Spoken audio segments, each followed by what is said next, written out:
같이 기도하겠습니다.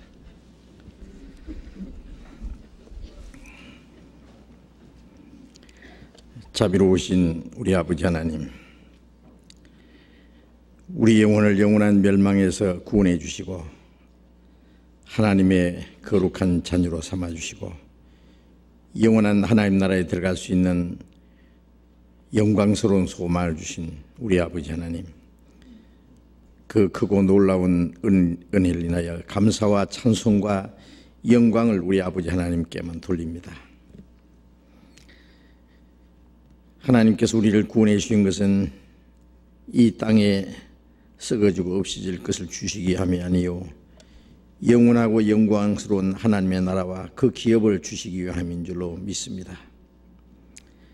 이 세상은 날로 험악해지고 죄악이 충만합니다. 그 어디에도 진정한 평화도 안식도 행복도 없습니다. 우리는 이 땅에 더욱 살고자 하는 마음이 없습니다. 오직 주님께서 우리를 위해서 예비해 놓으신 그날을 사모하고 기다립니다. 이제 우리의 육체의 남은 때 이 땅에 사는 동안에 오직 하나님의 뜻과 영광을 위해서 주님이 우리에게 하라고 맡기신 거룩한 역사를 위해서만 올바로 살아갈 수 있기를 원합니다. 이 시간 주님의 피로 구속함을 받은 저희들 주님 앞에 또 함께 모여서 말씀을 배우며 교제하게 해주신 주님, 이 시간에도 주님이 우리와 함께 계시고 우리 각 사람을 굽어 살피시고 또 우리에게 필요한 말씀으로 우리가 마땅히 어떻게 행할 일을 가르쳐 주실 줄 믿습니다. 우리 각 사람을 주님의 말씀으로 진리로 더욱 거룩하게 온전하게 세우셔서 우리로 하여금 하나님의 자녀로 부끄럽지 않게 행할 수 있도록 이 험악한 어두운 세상 사는 동안에 빛의 아들들로 나타날 수 있게 우리 모두를 다스려 주시옵소서. 우리의 마음과 우리의 생활 속에 하나님 보시기에 어두운 일, 불순종하는 일들, 부끄러운 일들이 있으면 주님의 빛 앞에서 깨닫게 해주시고 주님의 말씀으로 우리를 더욱 새롭게 온전케 세워주시옵소서. 이 시간 함께 참여하지 못한 우리 형제 자매들도 어느 곳에 있든지 일일이 지켜주시고 각 사람에게 합당하신 은혜를 베풀어 주셔서 더욱 주님의 뜻과 영광을 위해서 살 수 있도록 인도해 주시옵소서. 이 시간 주 성령님께서 인도해 주실 것을 간절히 의지하며 주 예수님 이름으로 기도드렸습니다. 아멘. 우리 수요일 저녁은 먼저 질문 시간을 드리고 있습니다. 신앙생활 하시는 중에 성경 배우시는 중에 궁금한 것, 알고 싶은 거 있으면 이 시간에 질문지를 내주시면 함께 성경에서 답을 찾아보는 시간으로 갖겠습니다. 먼저 여기 질문 주신 분 있습니다. 고린도전서 7장 8절을 먼저 보겠습니다. 고린도전서 7장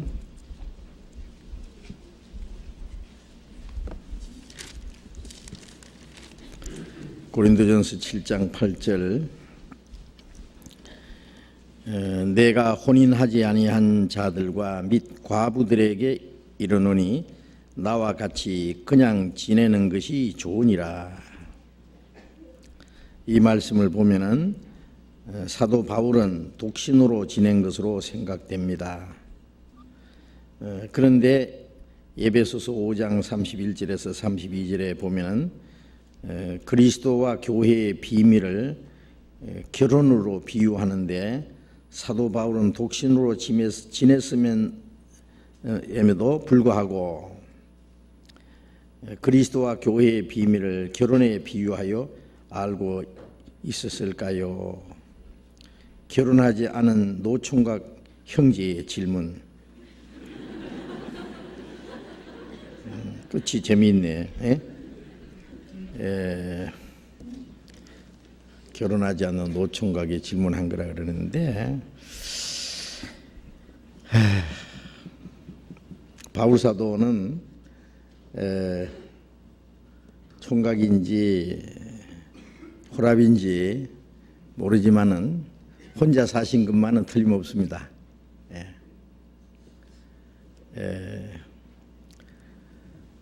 다른 사도들은 아내된 자매를 데리고 다니면서 전도했다는 말이 있는데 바울은 혼자 행했다 그랬고, 여기에도 혼인하지 아니하는 자들과 및 과부들에게 이르노니 나와 같이 그냥 지내는 것이 좋으니라. 자, 바울 사도는 결혼하지 않는 사람, 또 한편이 돌아가셔서 과부가 된 사람, 이런 사람들에게 나와 같이 그냥 지내는 것이 좋다. 결혼하지 말고 재혼하지 말고 혼자 지내는 것이 좋다. 그런 걸 보면은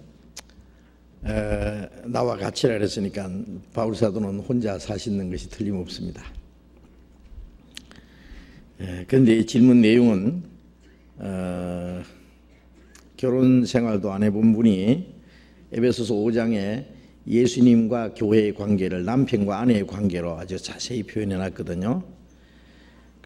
결혼도 하는 사람이 어떻게 그 그리스도와 교회의 비밀을 남편과 아내와의 관계로 이렇게 자세히 말할 수 있었느냐 하는 얘기입니다.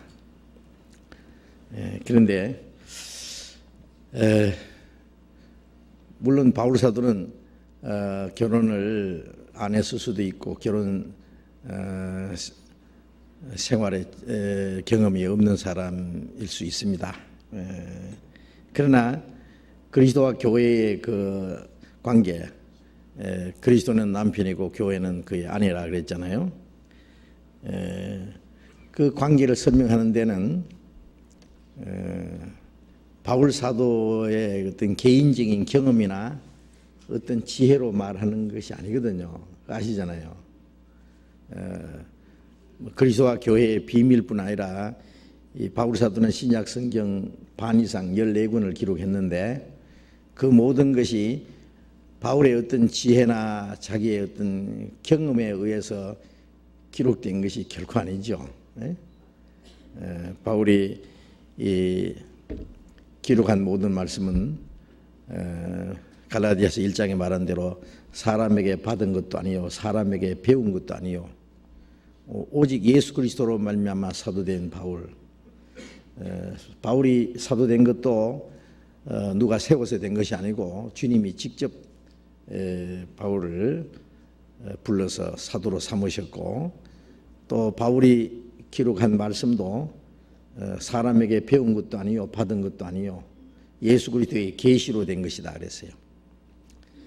그래서 바울 사도가 전하는 모든 내용은 하나님의 계시로 된 것이기 때문에 바울이 개인적인 어떤 경험이 있었든 없었든 아무 상관이 없다고 생각됩니다. 에베소서 3장을 잠깐 봅시다. 에베소서 3장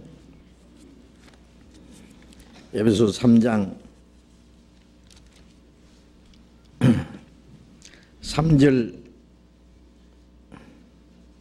4절 같이 읽겠습니다. 곧 계시로 내게 비밀을 알게 하신 것은 내가 이미 대강 기록함과 같으니 이것을 읽으면은 그리스도의 비밀을 내가 깨달은 것을 너희가 알 수 있으리라. 이 에베소서는 교회가 무엇인지 그 교회 비밀을 말씀하는 겁니다. 에베소서 1장은 교회는 하나님이 창세 전부터 예정하신 것인데 예수님은 그 교회의 머리고 교회는 그 그리스도의 몸이다는 것을 에베소 1장이고, 에베소서 2장은 교회는 허물과 죄로 죽었다가 살아난 사람들로 이루어졌는데 그 중에는 유대인도 있고 이방인도 있다 하는 것이 에베소서 2장 내용이고, 또 에베소서 3장은 그 교회 안에는 하나님의 그 충만함이 머물러 있다. 에베소서 4장은 교회는 성령이 하나 되게 하셨고 그 안에는 하나님이 주신 그 은사가 있다. 손도 있고 발도 있고 지체가 있듯이 각각 하나님이 세우신 사역자들이 있다는 것을 말씀하고, 5장은 교회는 그리스도의 아내다, 그리스도는 교회의 남편이다 이런 걸 말씀하고, 에베소 6장은 교회는 마귀와의 전쟁이 있다. 에베소서 전체가 이 교회의 비밀을 얘기하는 거예요. 그래서 곧 계시로 내게 비밀을 알게 하셨다. 계시라는 것은 감춰있던 걸 열어주는 것이 계시죠. 내가 이미 대강 기록한 것 같으니 기록한 것과 앞으로 기록할 모든 말씀, 이것을 읽으면 그리스도의 비밀을 내가 깨달은 것을 너희가 알 수 있으리라. 우리가 이 바울 사도가 기록한 이 말씀들을 읽으면은 바울 사도가 어떤 계시를 받았는지, 그리스도의 비밀을 그가 깨달았던 것을 알 수 있으리라 그랬어요. 우리도 그것을 배우면 알 수 있습니다. 8절 봅니다. 8절, 모든 성도 중에 지극히 작은 자보다 더 작은 나에게 이 은혜를 주신 것은 청량할 수 없는 그리스도의 풍성을 이방인에게 전하게 하시고, 영원부터 만물을 창조하신 하나님 속에 감추었던 비밀의 경륜이 어떤 것을 드러내게 하려 하심이라. 바울 사도는 모든 성도 중에 지극히 작은 자보다 더 작은 자라고 자기를 비하시켜서 얘기했는데, 그것은 바울 사도는 스데반을 돌로 쳐 죽일 때에 가편 투표를 했고, 또 다메섹에 있는 그리스도인들을 잡으려고 아주 살기등등해서 갔습니다. 그는 교회를 핍박했고 주님의 복음을 증거하는 자를 돌로 쳐 죽일 때 선동했던, 하나님을 대적했던 자로서 자기 죄가 너무 크다는 걸 생각했어요. 그래서 디모데전서 1장 15절에 보면 내가 죄인 중에 괴수라 그런 말을 했습니다. 그래서 자기는 도무지 구원을 받을 수도 없는 사람이고 영원히 하나님 앞에 심판과 멸망을 받아야 살 사람이고, 모든 성도 중에 지극히 작은 자보다 더 작은 자, 사도라 일컬음밖에 감당치 못할 자라, 이런 말을 계속했어요. 도무지 아무 자격도 없는 사람인데 다만 그 은혜를 자기에게 주신 것은 이 청량할 수 없는 그리스도의 풍성한 은혜를 이방인에게 전하게 하기 위해서. 그래서 바울 사도는 유태인으로서 이방인의 사도가 된 사람이죠. 그리고 영원부터 만물을 창조하신 하나님 속에 감추었던 비밀의 경륜, 하나님 속에 감추었던 그 비밀, 영원부터 하나님 속에 감추었던 그 비밀의 경륜을 어떠한 것을 드러내게 합니다. 바울 사도를 통해서 그 하나님의 감추은 비밀을 나타내도록 그렇게 하셨다 그예요. 또 골로새서를 보겠습니다. 골로새서 1장 25절 26절 또 같이 읽어봅시다. 내가 교회의 일꾼 된 것은 하나님이 너희를 위하여 내게 주신 경륜을 따라 하나님의 말씀을 이루려 함이니라. 이 비밀은 만세와 만대로부터 오므로 감추었던 것인데 이제 그의 성도들에게 나타났고, 여기에 내가 교회의 일꾼 된 것은, 바울 사도는 복음을 전할 뿐 아니라 교회의 비밀을 가르쳐주고 교회를 세우는 일에 그의 전 생애를 다 바쳤습니다. 그 교회,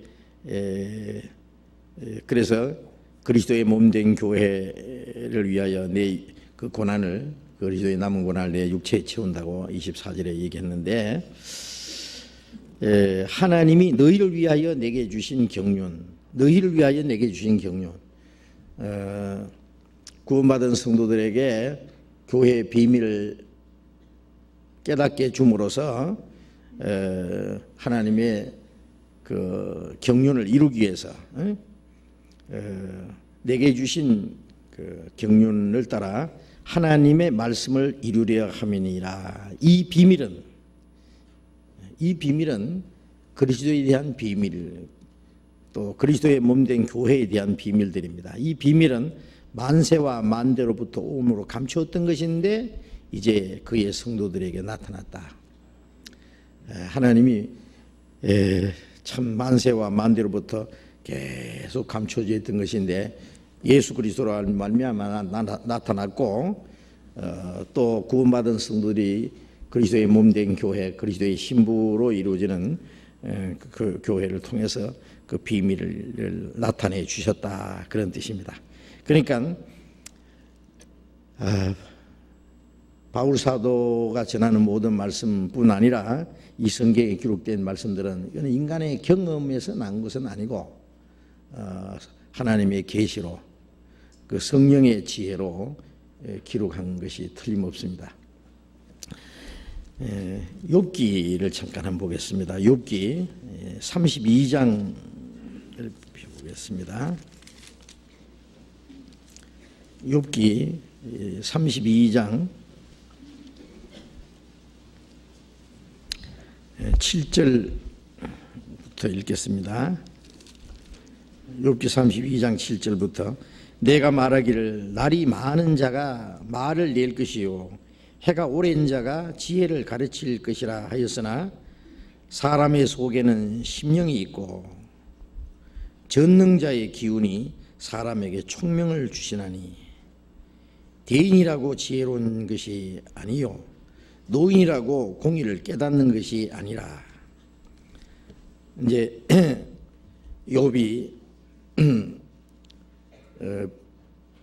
병이 들어서 온몸에 만신창이 돼서 고통 중에 있을 때에요, 욥의 친구들이 와서 많은 말을 했습니다. 욥을 책망하기도 하고, 죄 없는 사람이 그 재앙을 받는 거 봤느냐, 네가 필경 무슨 죄가 있으니까 이런 재앙을 만나는 것이다 는 등 온갖 지혜로운 말,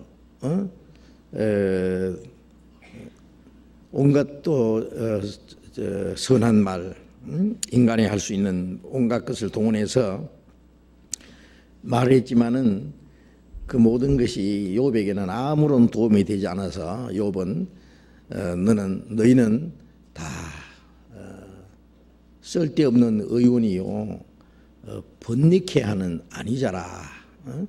병을 고치지 못하는 의사고 너희가 나를 위로하려고 하는데 더욱 번뇌만 준다. 이제 그런 얘기를 했어요. 그런데 이제 그 세 친구의 말이 다 끝난 후에 여기 엘리후라는 사람이요. 이제 엘리후는 아주 그 중에 나이가 어린 사람입니다. 욥도 나이가 많고 욥의 세 친구도 나이가 많은 사람이요. 이 엘리후라는 사람은 아주 젊은 청년인 것 같습니다. 그래서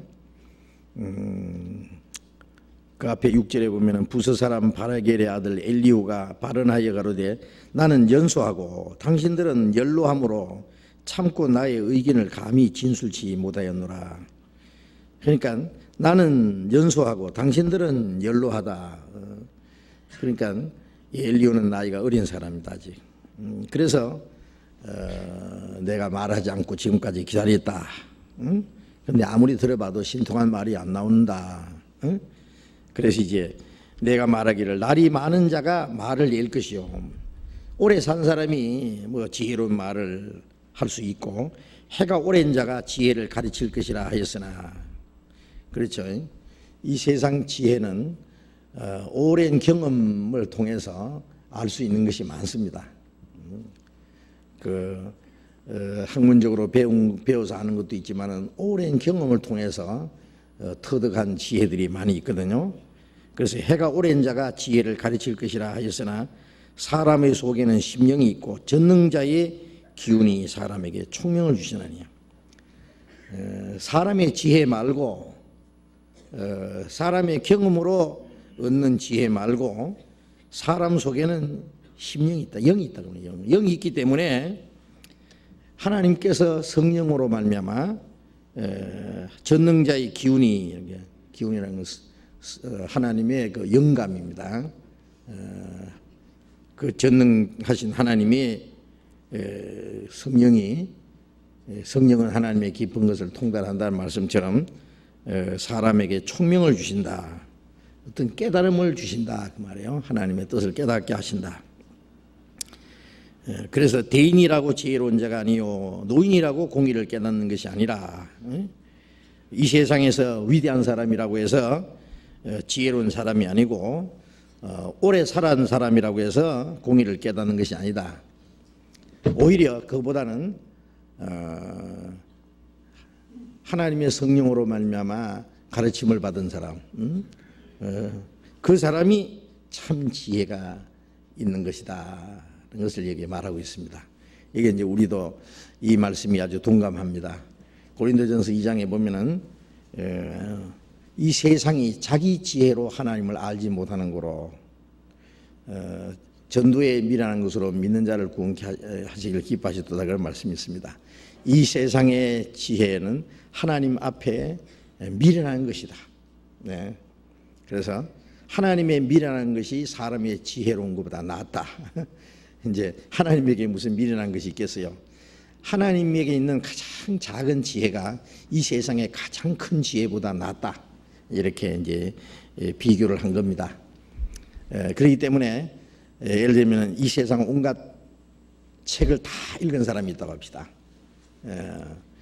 그런데 성경을 안 읽은 사람하고 이 세상 책은 하나도 안 읽었는데 성경 말씀을 익숙히 깨달은 사람하고 두 사람 갖다 대면 누가 제일 지혜롭겠어요? 예? 그 말할 것도 없죠. 예? 두 말 하면 잔소리죠. 예. 이 세상 지혜는 아무래도 그거는 한계가 있어요. 인간의 지혜는. 인간의 그 지식과 인간의 경험에서 나온 것은 한계가 있어요. 이 사물에 대한 어떤 지식의 범주를 벗어날 수가 없습니다. 그러나 하나님은 우주 만물을 창조하시고 영원하신 신령하신 하나님이 그 주시는 지혜는요, 이 세상의 지혜로 측량할 수가 없는 거죠. 그러니까 우리가 하나님께로부터 이 성경을 배우면서 하나님의 지혜를 얻잖아요. 하나님의 지혜를 통해서 이 세상 사람들 보면은 참 똑똑하다는 사람들이 너무나 어리석게 행한다는 것을 우리가 느낍니다. 그래서 그 하나님의 지혜, 우리가 하나님의 지혜를 하나님께로부터 그 하는 지혜를 얻는다고 하는 것이 너무나 중요합니다. 지혜라고 하는 것은 하나님의 뜻을 분별하는 게 지혜죠. 그렇죠? 우리가 성경을 많이 아는 것은 지식이라고 한다면은 그 지식을 우리의 생활 속에 활용하는 것, 실제 그걸 지혜라고 할 수 있어요. 그러니까 지식과 지혜는 조금 다르죠. 돈을 많이 버는 거하고 돈을 올바로 쓰는 거하고는 달라요. 그렇죠? 돈 많이 벌면 뭐예요? 그걸 올바로 쓰지 못하면은. 지식이 아무리 있다고 해도 그걸 자기가 활용하지 못하면 아무 소용이 없는 거예요. 뭐 의학에 대해서 말이요, 뭐 의학 박사라도 병자 하나 못 고치면 무슨 소용이 있어요? 그렇죠? 그래서 그 성경을 많이 아는 것과 성경을 내 마음과 내 생활 속에 실천하는 것과는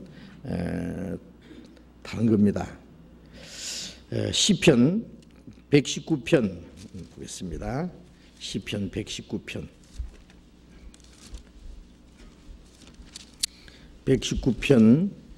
99절을 봅시다. 98절부터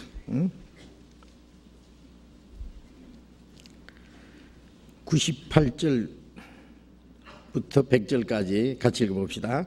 주의 계명이 항상 나와 함께 하므로 그것이 나의 원수보다 지혜롭게 하나이다.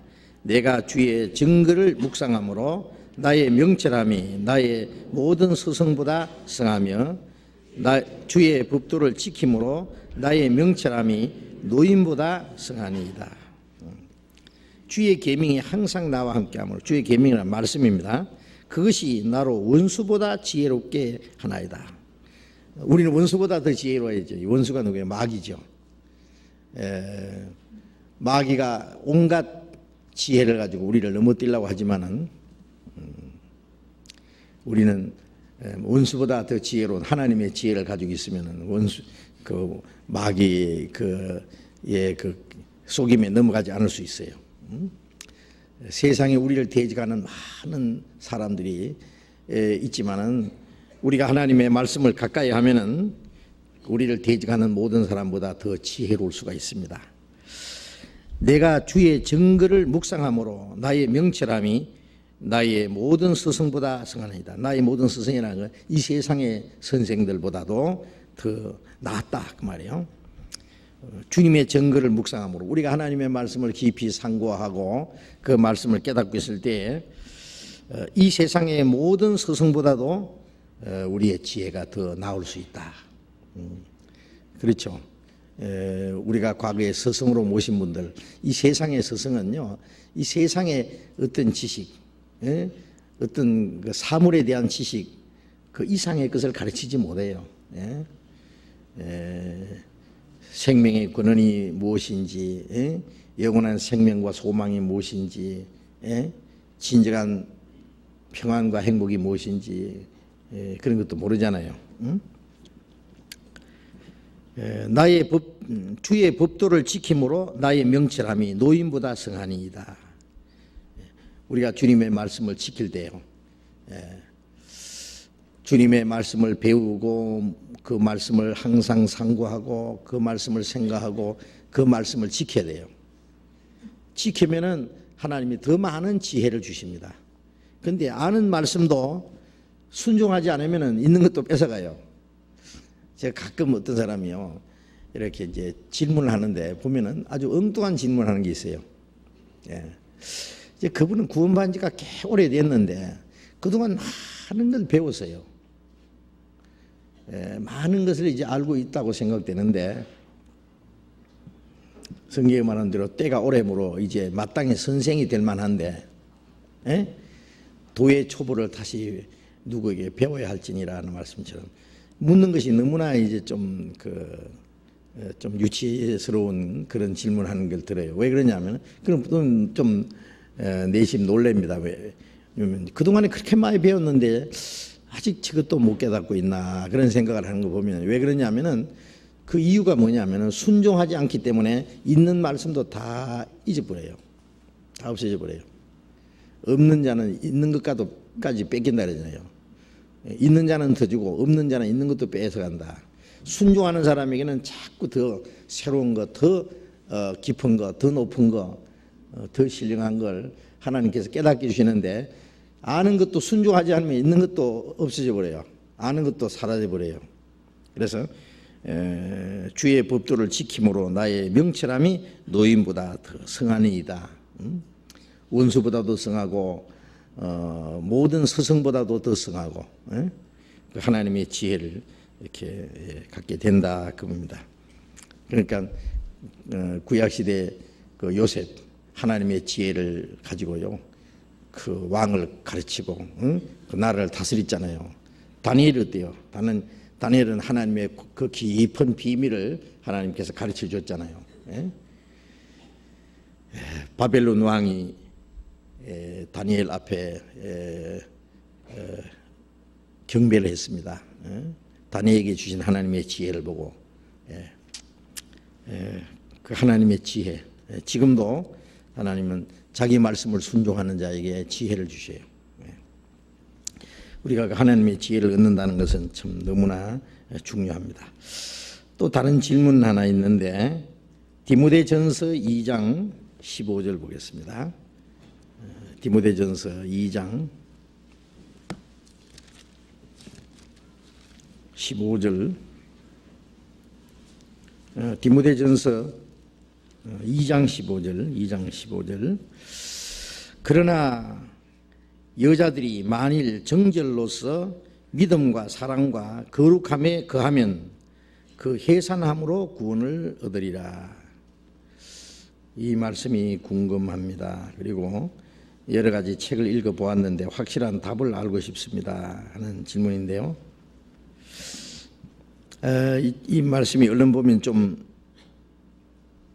어려운 질문입니다. 어려운 내용인데 그러나 그랬기 때문에 앞에 내용을 좀 봐야 되겠어요. 14절에 아담이 꾀임을 보지 아니하고 여자가 꾀임을 보아 죄에 빠졌습니다. 그러나 그랬죠. 이제 죄를 범한 게 누가 죄를 먼저 범했느냐? 이게 아담이 그 사탄에게 먼저 꾀임 받은 것이 아니라 하와가, 여자가 먼저 꾀임을 보아 죄에 빠졌다. 그러니까 하와를 통해서 아담을 넘어뜨리는 일을 했어요. 그러니까 이 첫째 책임이 하와에게 있다고 말이에요. 그래서 창세기 3장에 보면은 그 죄 때문에 여자는 남편을 사모하고 남편은 너를 다스릴 것이니라 그렇게 써요. 예?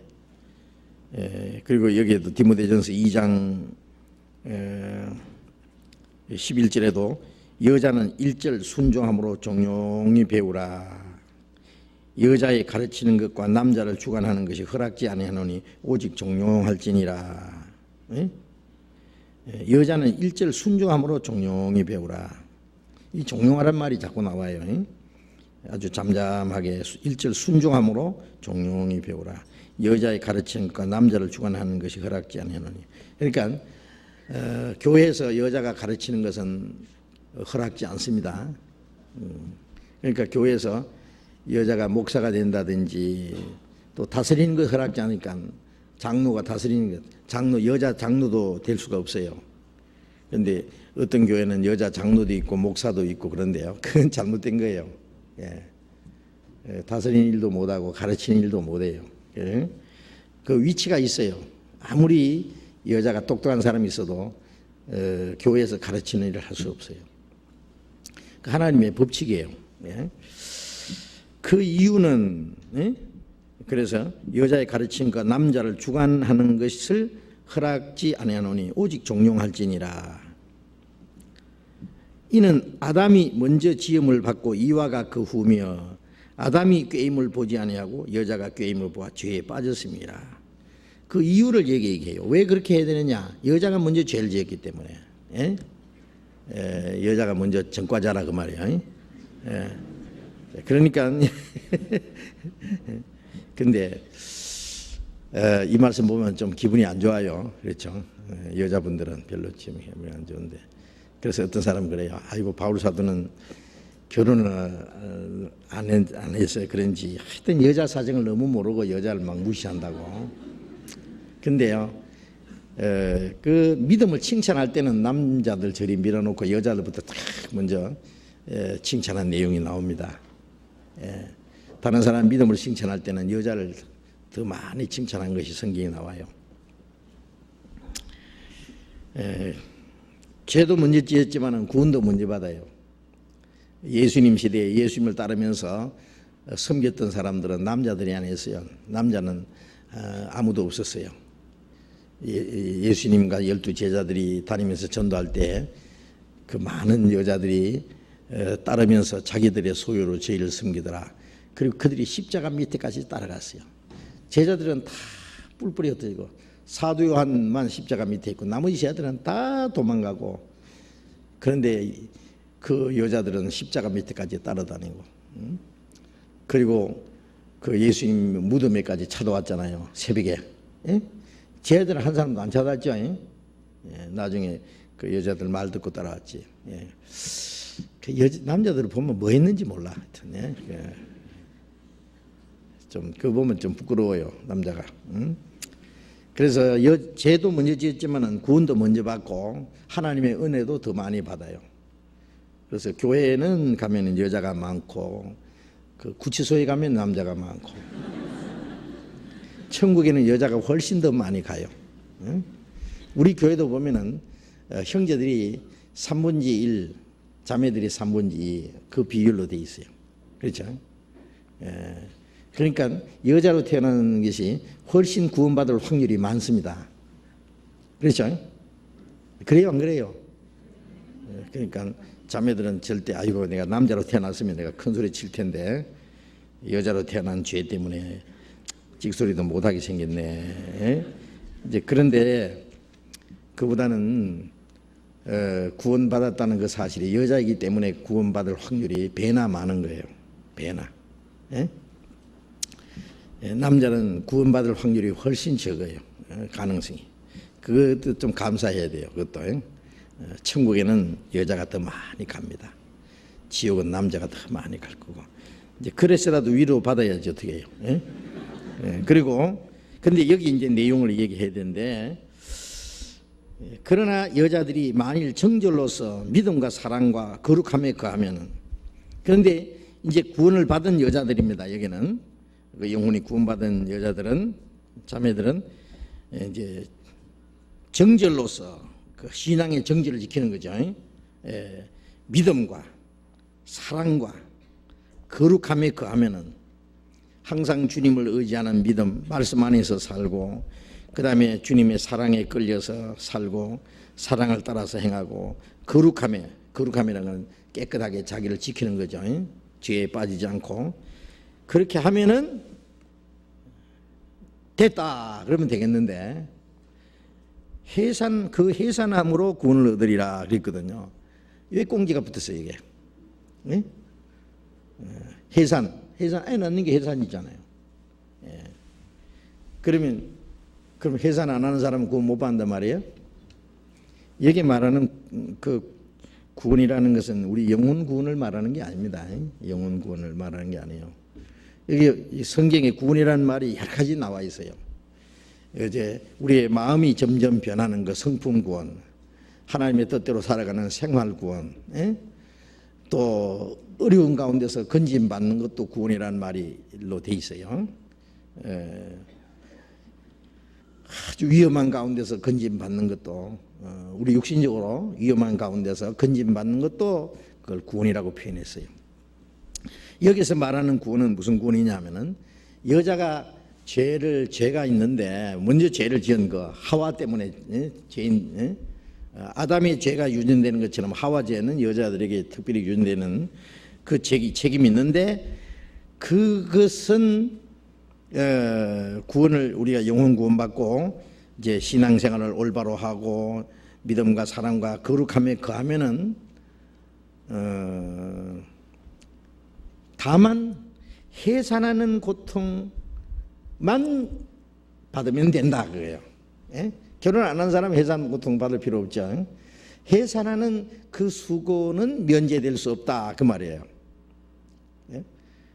창세기 3장 15절 이하에 보면은 하와가 죄를 지었기 때문에 너는 이제 너에게 잉태하는 고통을 크게 더하리니 네가 수고하고 자식을 낳을 것이요 그랬잖아요.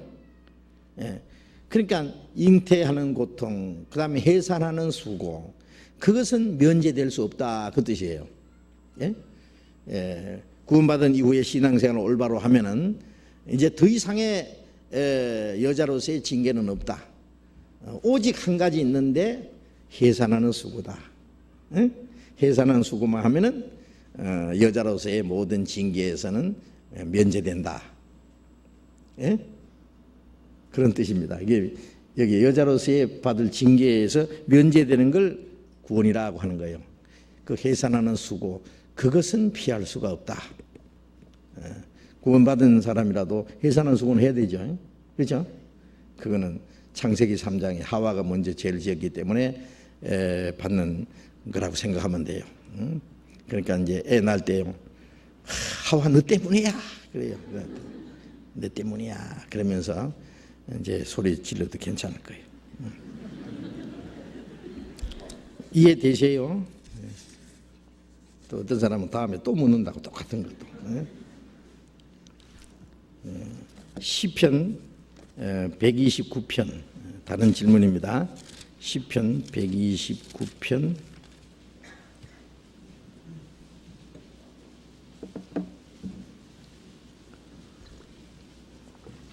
시편 129편 1절 2절 이스라엘은 이제 말하기를 저희가 나의 소시부터 여러 번 나를 괴롭게 하였도다. 저희가 나의 소시부터 여러 번 나를 괴롭게 하였으나 나를 이기지 못하였도다. 자, 이 내용은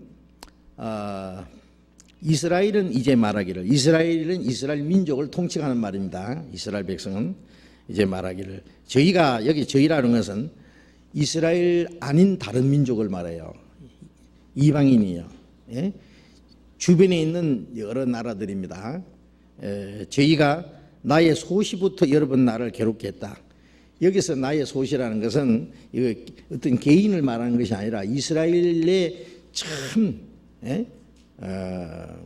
나라가 시작될 때부터 에집트에 나와서 가나안 땅에 들어가서 이제 나라를 세울 때부터 주변에 있는 여러 나라들이 이스라엘을 괴롭게 하고 때때로 침공해 오게 하고 그들을 여러 가지로 괴롭게 했습니다. 그래서 소시부터라고 하는 것은 이스라엘이 나라가 시작될 때부터 건국 시대부터 여러 번 나를 괴롭혔다. 구약의 역사를 보면은 주변에 있는 여러 나라들이 이스라엘을 계속 괴롭게 하는 것, 그 사건을 얘기하는 겁니다. 저희가 나의 소시부터 여러 번 나를 괴롭게 하였으나 여러 번 침공하고 없애보려고 그러고 죽여보려고 그러고 그랬지만은 나를 이기지 못하였도다. 왜? 하나님이 도와주시기 때문에.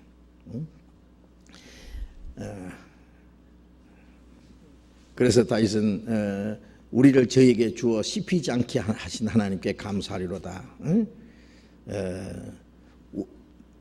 원수로 하여금 우리를 이기지 못하게 하는도다. 그런 말씀도 있고 또 이제 그 여호수아 23장에 보면은 너희 중에 한 사람이 1000명을 쫓으리니 이는 하나님이 널 위해서 싸우심이라. 하나님이 이스라엘을 지켜주시고 도와주시고 그들을 위해서 싸워주시기 때문에 그 이방의 많은 세력들이 이스라엘을 괴롭게 하고 핍박하고 대적하고 없애보려고 했지만은 나를 이기지 못한다 는 것을 이제 말하는 겁니다. 자, 이 말씀은 우리에게도 해당되는 거예요. 우리가 구원받자마자 이스라엘은 애굽에서 이스라엘 민족을 건져내서 이스라엘 민족의 역사를 특별히 하나님이 다스렸잖아요. 이것은 우리를 죄악 세상에서 구원해서 천국에 들어갈 때까지 구원받은 성도들을 주님의 몸된 교회를 만들어서 우리를 인도하시잖아요. 마귀는 우리 주변에 있는 많은 사람들 통해서 계속 우리를 대적하고 핍박하고 괴롭게 합니다. 그거는 끝까지 그런 일이 있어요. 이스라엘과 이방인의 전쟁은 구원받은 성도들과 이 세상과의 싸움, 우리 속에 영혼과 육신과의 싸움, 세상과의 싸움은 마귀와의 싸움, 그런 게 있잖아요. 그러나 하나님이 우리와 같이 계시고 우리를 지켜주시고 우리를 위해서 싸워주시기 때문에 저희가 우리를 이기지는 못합니다. 그러니까 이 전쟁은 이긴 전쟁이에요. 이긴 전쟁. 주님이 우리와 함께 하시기 때문에. 그걸 여기에 이제 간단하게 표현한 말씀입니다. 또 다른 질문입니다. 전도서 5장 1절부터 보겠습니다. 전도서 5장 1절 2절 이 말씀을 설명해 주세요 그랬습니다. 할머니 자매가 드립니다. 그래서 할머니 자매 질문입니다. 성경을 굉장히 많이 읽으시는 것 같아요. 5장 1절 2절 같이 읽어봅시다. 너는 하나님의 전에 들어갈 때에 내 발을 삼갈지어다. 가까이 하여 말씀을 듣는 것이 우매자의 제사 드리는 것보다 나으니 저희는 악을 행하면서도 깨닫지 못함이니라. 너는 하나님 앞에서 함부로 입을 열지 말며 급한 마음으로 말을 내지 말라. 하나님은 하늘에 계시고 너는 땅에 있음이니라. 그런즉 마땅히 말을 적게 할 것이니라. 자, 이 말씀을 설명해 주세요 했는데요. 너는 하나님의 전에 들어갈 때에 네 발을 삼갈지어다. 이 전도서는 솔로몬이 기록한 겁니다. 솔로몬은 성전을 하나님의 명령대로 성전을 건축했습니다. 성전은 하나님을 경배하기 위해서 올라가는 곳입니다. 너는 하나님의 전에 들어갈 때에 네 발을 삼갈지어다. 하나님의 전에 들어갈 때 네 발을 삼갈지어다 하면 들어가지 말란 말이에요, 들어가란 말이에요? 예? 들어가야죠. 들어가긴 들어가는데 네 발을 삼갈지어다만 삼가 조심하라. 예? 뭘 행동을 삼가라, 말을 삼가라 그런 말 있잖아요. 자 우리가 구원받은 사람이 이제 하나님의 전에 나아갑니다. 사실은 예? 하나님의 전에 하나님 앞에 항상 나아갑니다. 하나님의 전에는 왜 가느냐면은 예배하기 위해서 가는 거예요. 예? 경배하러 가는 거예요. 근데 요즘의 사람들은 이 교회당이 하나님의 전인 줄 아는데 이 교회당은 하나님의 전이 아니에요. 예루살렘에 성전 하나 있었는데 그게 서기 70년에 불타버리고 이 지구상에 성전은 없어요. 뭐 사람이 이렇게 교회당 지면 그 성전이 그게 될 수 없어요. 그거는 회당이에요. 회당. 그랑 교회당, 교회가 모이는 집이요. 집당자 쓰죠. 모일 회다가 집당자 그래. 회당 모이는 집이에요. 성전은 보이지 않는 성전이 지어져 갑니다. 그리고 성전에 올라가서 하나님께 우리가 경배하는 것처럼 항상 우리는 우리의 생활 속에 하나님 앞에 항상 나아가는 그 마음을 가져야 되죠. 교회당에 나올 때만 말이요, 단정하게 해가지고 아주 엄숙하게 경건하게 그렇게 하면 되겠어요? 우리의 모든 생활 속에 우리는 하나님을 섬기는 사람입니다. 그래서 하나님을 섬기는 생활 전부가 예배예요. 예배. 그래서 요한복음 4장에 예수님께서 사마리아 여자에게 말씀하시기를 하나님은 영이시니 예배하는 자가 신령과 진정으로 예배할지니라. 하나님은 이렇게 자기에게 예배하는 자들 찾으시니라 그랬어요. 하나님은 영이시란 말은 하나님은 육신이 아니다 그 말이에요. 육신이 아니고 영이시기 때문에 육신인 것 같으면은 외형만 갖추면 돼요. 속을 못 보잖아요. 겉만 이제 겸손하게 경건하게 엄숙하게 이렇게 잘 보이면 되는 거예요. 그러나 사람은 외모를 보거니와 사람은 속을 못 보잖아요. 사람은 외모만 보죠. 그러나 하나님은 외모를 보시지 않고 사람의 마음을 보셔요. 그러니까 예수님께서 그랬잖아요. 너희가 입으로는 나를 가까이 하나 마음은 내게서 멀도다. 마음은 내게서 멀다. 응? 너희 속에 하나님을 사랑하는 마음이 없는 줄 알았다. 응? 입으로는 하나님을 사랑한다 그러지만 마음은 하나님을 사랑하는 마음이 없다. 입으로는 하나님을 가까이 하고 존경하지만은 마음은 하나님과 멀다. 하나님이 아시니까요. 그건 예배가 아니죠.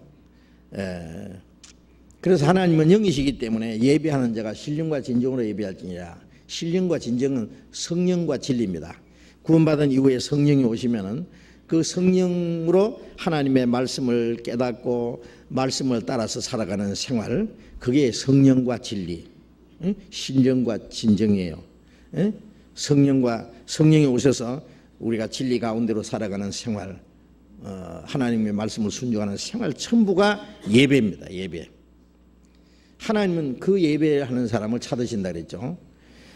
그래서 구원받은 이후에는 항상 우리는 하나님 앞에 더 가까이, 항상 하나님 앞에 하나님의 전에 있어요. 우리는 하나님을 떠날 수가 없어요. 교회당 안에 하나님이 계신다면 교회당 안에서 하나님 앞에 아주 엄숙하게 경건하게 하고, 교회당 밖에 나가면 하나님 안 계시니까 마음대로 살아도 될 거 아니에요. 그러나 하나님은 어디든지 계시니까 우리는 하나님을 떠날 수가 없어요. 시편 139편에 있는 대로 내가 저 바다의 끝에 거할지라도 하나님이 거기 계신다고. 저 바다 밑에 자리를 펼지라도 거기 하나님이 계신다. 요나가 담요를 뒤집어 쓰고 뱀이 창에 숨었어요. 하나님은 거기서 딱 잡아내가지고 바다에 집어 던져버리잖아요. 하나님은 못 보시겠어요?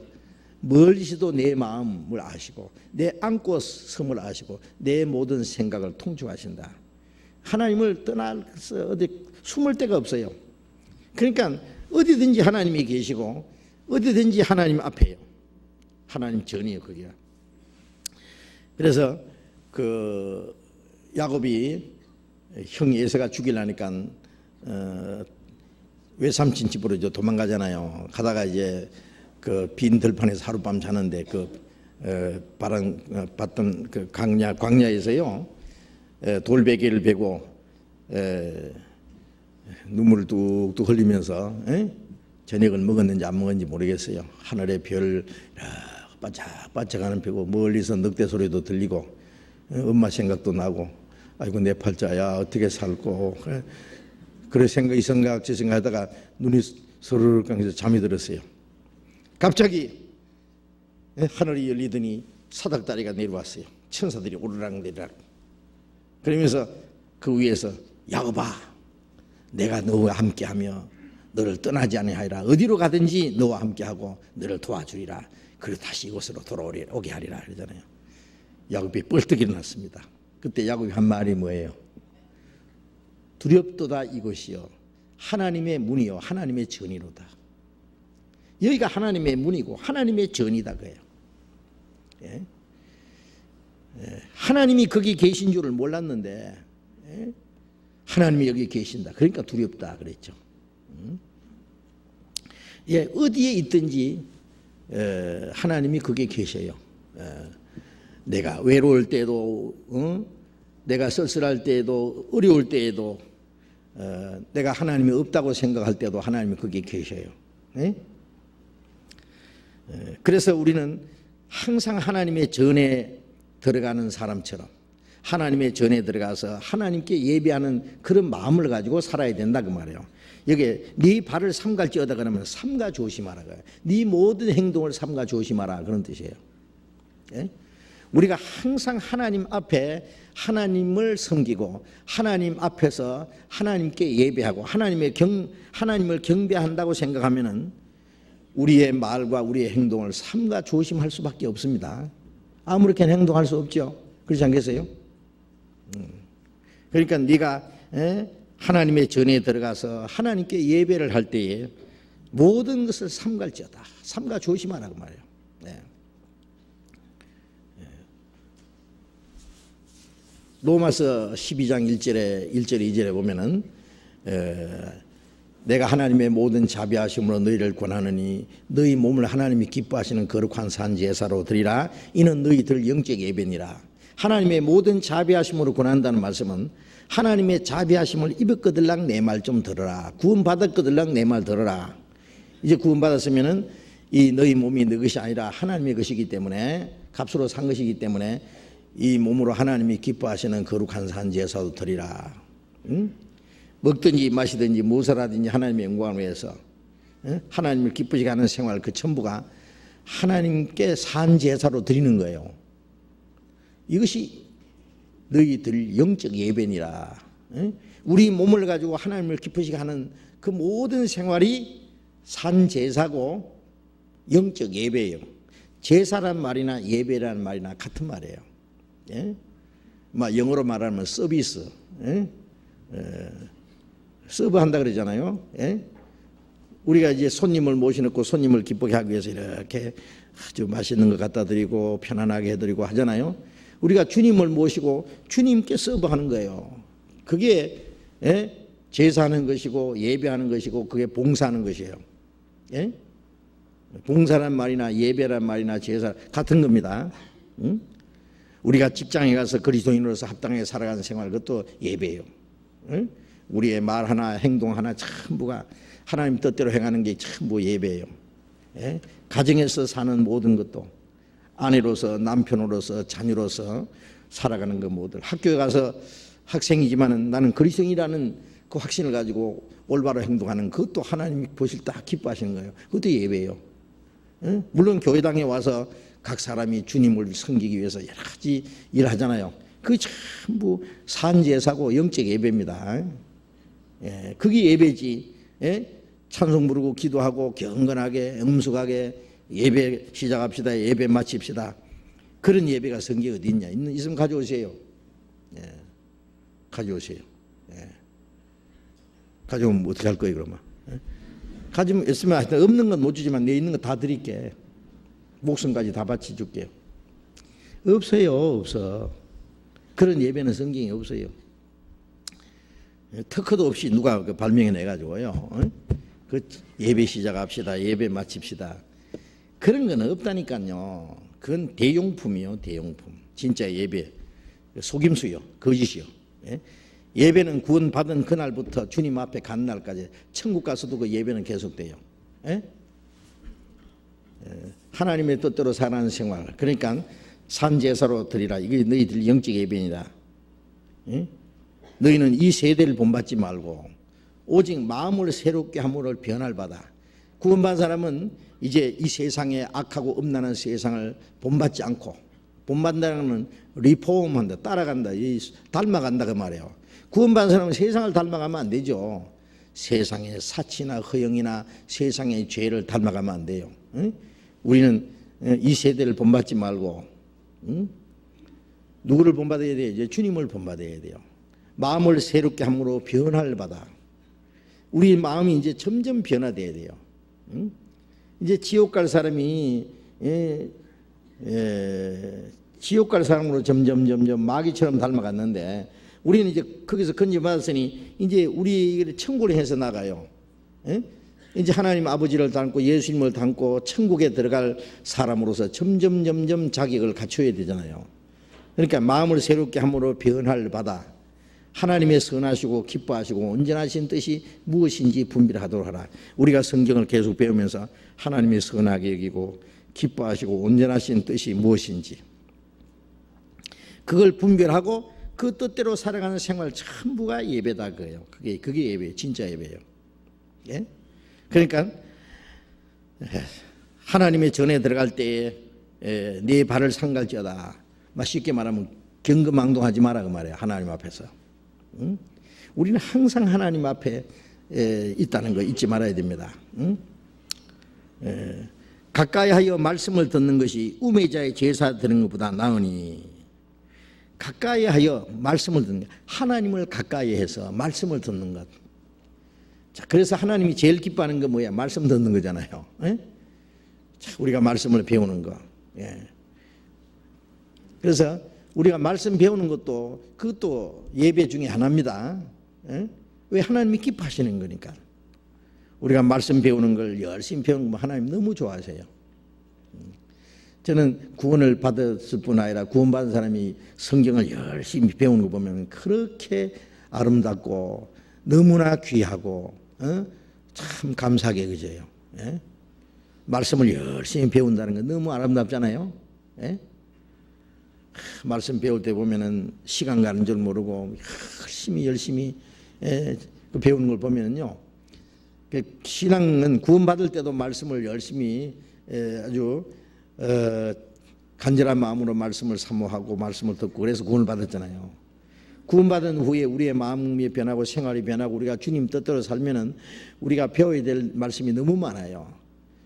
그리고 말씀 배우면 너무 재미있잖아요. 바울서도 다윗이 말한 대로 그 주의 말씀이 내 입에 꿀송이보다 더 다니이다. 꿀송이보다 더 달다 그 말이에요. 말씀을 들으면 시간 가는 줄 모르고. 근데 어떤 사람은 말씀 듣는 걸 싫어하는 사람이 있어요. 아주 그냥 막 몸부림을 쳐요. 빨리 끌어안나나 막. 저 다 들은 거 옛날에 막 골백번 들은 건데 또 하네. 괜히 일어났다 앉았다 왔다 갔다 하고 말이에요. 설교 시간에 가만히 안 앉았고 왔다 갔다 하고 말이에요. 괜히 부시럭부시럭 하고 말이에요. 뭐 나갔다가 뭐 화장실에 갔다가 뭐 급한 일이 있어서 화장실 가는 게 어떻게 해. 괜히 왔다 갔다 한다고 그냥. 그리고 사무실에 갔다가 뭐 괜히 괜히 바쁜 사람 있잖아요. 설교 시간에 듣지 않고. 그 사람은 신앙이 안정이 안 돼요. 네. 그 사람 보면 불안해요. 네. 말씀을 잘 안 듣는 사람은요, 그 속에 그 사람 마음을 잡을 수 있는 말씀이 없으니까요. 어떤 문제가 생기면요, 그 육신이 튀어나와요. 영락없이 튀어나와요. 예. 자기를 자제할 힘이 없어요. 그런 사람을 마귀가 사용해요. 예. 말씀을 잘 들어야 됩니다. 가까이 하여 하나님을 가까이 해야 됩니다. 말씀을 가까이 하는 게 하나님 가까이 하는 거예요. 말씀 멀어지면 하나님과 멀어져요. 하나님과 멀어지면 세상과 가까워져요. 두말할 거 없어요. 예. 가까이 하여 말씀을 듣는 것이 우매자의 제사 드리는 것보다 나으니라. 이 듣는다는 말은 귀로 듣고, 그 다음에 이 마음에 그 말씀을 간직하고 우리의 생활 속에 순종하는 거, 그게 전부 듣는 거예요. 예, 아버지가 말이야, 저 녀석은 하여튼 되게 말 안 들어. 참말로 말 안 듣네. 예? 말 안 듣는다는 건 귀로 안 듣는 거예요. 순종 안 한단 말이에요. 순종 안 한단 말이에요. 예. 귀를 돌이켜서 율법을 듣지 아니하면은 그 사람이 기도도 가증하니라, 그런 말씀도 있는데요. 잠언 18장에 듣지 않는다는 것은요, 예, 귀로만 안 들을 뿐 아니라 순종을 안 해요. 말씀을 잘 듣고 깨달으면 순종할 수 있죠. 그러니까 이 듣는다는 말은 말씀을 듣고 깨닫고 순종하는, 그걸 합해서 듣는다고 한 거예요. 예? 가까이 하여 말씀을 듣는 것이 우매자의 제사 드리는 것보다 나으니라. 우매자의 제사가 뭐예요? 하나님 말씀을 순종 안 하면서, 예? 뭐 경건하게 음숙하게 그런 껍데기로 예배한답시고, 의식적으로 형식적으로 예배한답시고 하는 그것이 우매자의 제사입니다. 예? 그것은 하나님 놀리는 거예요. 예. 우매자의 제사는 하나님이 안 받으시죠. 그러니까 이사야서 1장에 보면은 너희가 헛된 재물을 다시 내게 가져오지 마라. 너희가 절기를 지키는 것도 내게 무거운 짐이라. 안 맞는다고 말해요. 말라기서 1장에도 보면은 너희 중 하나인들 내가 받겠느냐. 안 받는다. 너희가 아무리 제사를 드려봐라. 뭘 가지고 제사는 눈 빠진 거, 쩔눈발이 병든 걸 가져온다. 예? 야, 그걸 총독에게 바쳐봐라. 그걸 받을 줄 아느냐. 그런데 하나님이 받을 줄 아느냐. 뭐예요? 우리 생활이 쩔눈발이에요. 우리 생활이 병들었어요. 우리 생활이 하나님 말씀을 분별하지 못하면 눈 빠진 거예요. 우리 생활이 하나님에 올바르지 못하면은 그건 쫄른발이 다 눈 빠진 거, 병든 걸 바치는 거 한 가지예요. 예? 우리 생활이 온전해져야 하나님 받으신단 말이에요. 그래서 자기 신앙 생활은 하나님 앞에 올바로 말씀을 순종하는 생활을 하지 않으면서 주일날 모여서 예배한답시고 찬송 부르고 기도하고 하면은 그거 다 가정스러운 거예요. 그게 우매자의 제사 드리는 겁니다. 그보다 말씀을 듣는 것이 더 낫다. 그러니까 우리는 주일날 모여서 말씀 배우는 시간이 제일 많잖아요. 진지하게 배우잖아요.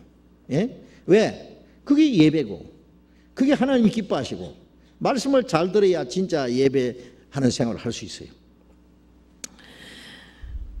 저희는 악을 행하면서도 깨닫지 못하니, 이 악이 뭐예요? 하나님의 말씀을 순종하지 않으면서 하나님 앞에 예배한답시고 하는 그 형식적인 예배, 그것이 하나님을 무시하는 범죄 행위예요. 범죄 행위.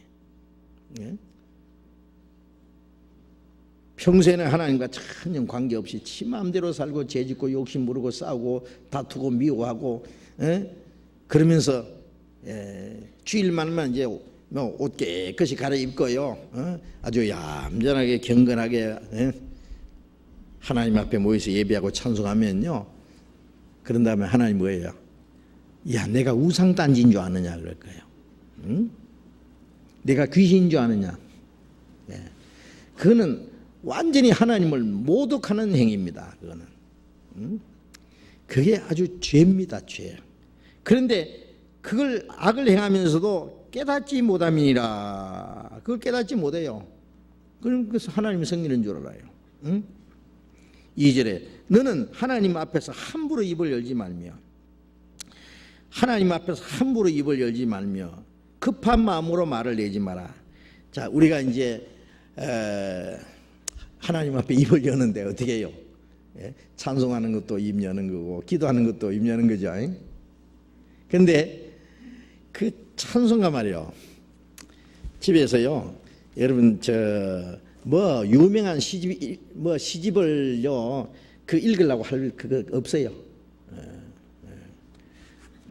불러도 대답 없는 이름이요, 부르다가 내가 죽을 이름이요, 그 쓸데없는 거 외우지 말아요. 못 잊어. 날 싫어 가실려거든 가시는 길마다 뭘 던지 놓을 테니까 지리발 것 가시옵소서. 내가 다 잊어버렸네. 하여튼요, 그래가지고 시집 뒤에다 이게 시집 하나 딱 꽂거든요. 근데 고상한 체 하고 그런데요, 그거 그리스도인들 읽을 시간 없어요. 죄송하지만 이 찬송 가사 읽어봐요. 이게 전부 시입니다. 네? 한쪽에는 그 작사, 작곡, 예? 이 작사들요 전부 시입니다. 이게 거듭난 그리스도인들이, 예? 이게 너무 나의 기쁨, 나의 소망 되시며 나의 생명이 되신 주, 밤낮 불러서 찬송을 드려도 늘 아시는 마음뿐일세. 얼마나 놀라운 시예요. 예? 이거요 읽으면은 시시한 설교 필요 없어요. 예? 너무 좋아. 유명한 시, 이 찬송가 따라갈 만한 시 있어요? 예? 그런데요, 내가 왜 이 말을 하느냐면은 이거는 가슴에서 우러나오는 시입니다. 여기다가 곡을 붙여서 노래 부르는 게 찬송이에요. 예? 그런데 이 찬송은 너무 좋은데 자기 마음하고 아무 상관없는 사람이 부르면은 거짓말 찬송이에요, 그게. 그래서 시편 33편 1절에 보면은 찬송은 정직한 자의 마땅히 할 바로다. 정직한 찬송을 불러야 돼요. 예? 마음은요, 세상 욕심이 꽉 차 있는 사람이 찬송 부를 때는 세상으로 향하는 과거의 모든 욕망 오래전에 이미 사라졌도다 그래. 주님이 그 계시물에 스톱! 언제 사라졌냐? 세상의 모든 욕망이 아주 목구멍까지 꽉 차 있는데, 예. 오래전에 이미 사라졌어야지 구원받고 받았으면은. 그런데 마음은 안 사라지고 세상 욕심이 꽉 있으니까 그 찬송이 거짓말 찬송이 된단 말이에요. 예? 마음은 세상을 사랑하고 이 세상 것을 주님보다 더 사랑하면서 입으로는 이전보다 더욱 사랑합니다. 목구멍에서 나오는 찬송. 예. 이 성악 잘하는 사람은 소리가요 목구멍에서 나오는 게 아니라 배에서 나온다 그러잖아요. 배에 힘이 있어야지. 배에서만 나올 뿐 아니라 저 속 영혼 깊숙이서 나와야 돼요. 네? 내 영혼이 그 깊은 데서 맑은 가락이 울려나네. 내 영혼이 깊은 데서 정말 하나님의 은혜와 영광을 노래하는 그 찬송이 우러나오는 그 찬송이 하나님을 기쁘시게 하고 하나님의 보좌에까지 올라가요. 하나님의 보좌에요 금은고와 향이 올라간다고 요한계시록이요. 향은 기도고 금은고는 찬송이에요. 우리가 정말 영혼 깊숙이서 나오는 그 정직한 자의 찬송은 하나님의 보좌에까지 올라갈 거예요. 그러나 그 찬송 가사는 좋지만은 내 마음이 그 찬송과 맞지 않으면은 하나님 보실 때는 거짓말이에요. 거짓말.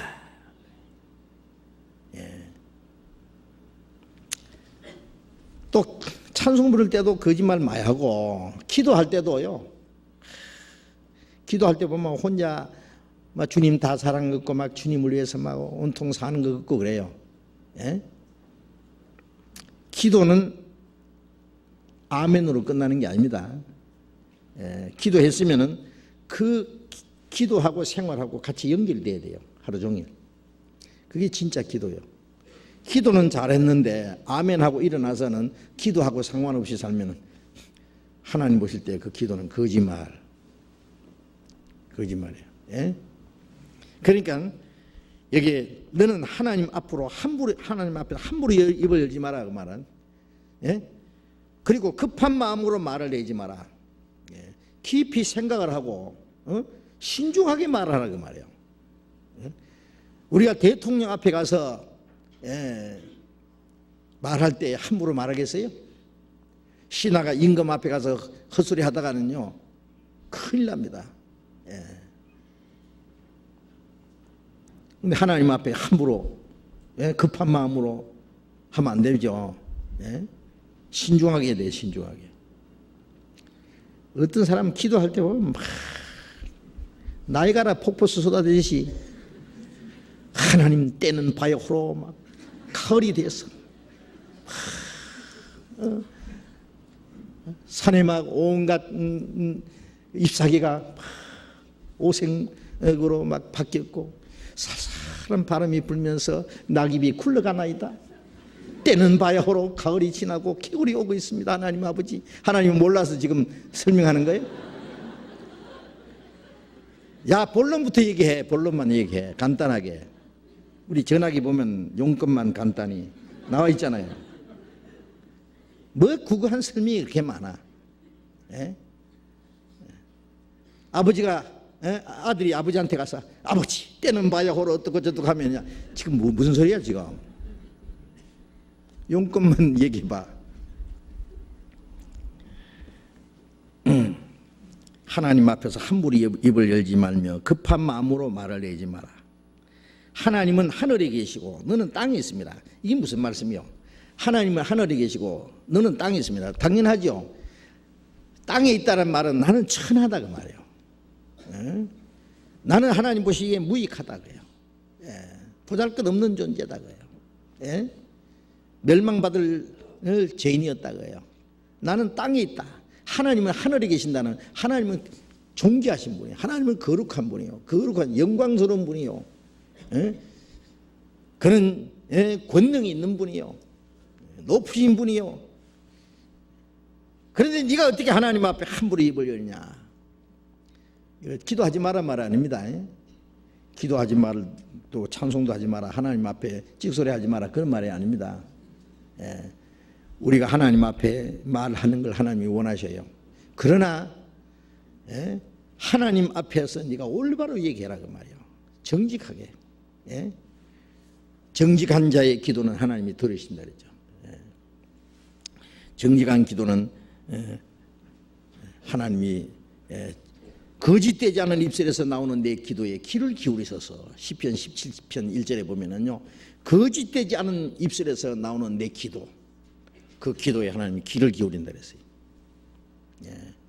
잠언 18장 19절에 보면은 사람이 귀를 돌이켜서 율법을 듣지 않으면 그 기도도 가증하니라. 말씀을 듣지 않고 순종치 않으면 그 사람의 기도도 가증하다. 자, 그래서 우리는 하나님 앞에요, 잘못하면 하나님을 듣든지 말든지 막 짓거리 되는 거, 그런 기도를 해서는 안 되는 거예요. 그래서